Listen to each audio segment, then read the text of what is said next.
Hi guys, আসসালামু আলাইকুম। সবাই কেমন আছেন?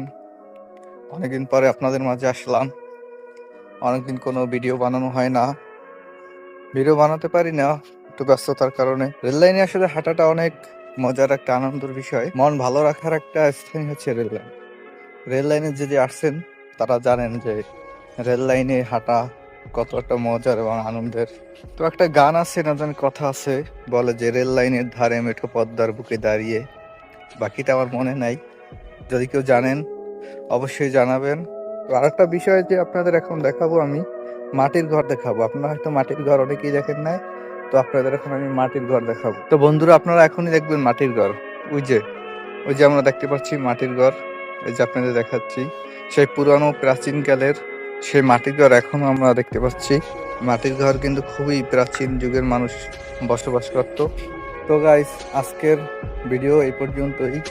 সবাই ভালো থাকবেন, সুস্থ থাকবেন, লাইক করে ফলো করে সবাই পাশে থাকবেন। আল্লাহ হাফেজ। ভিডিওটা পারলে শেয়ার করে দেবেন।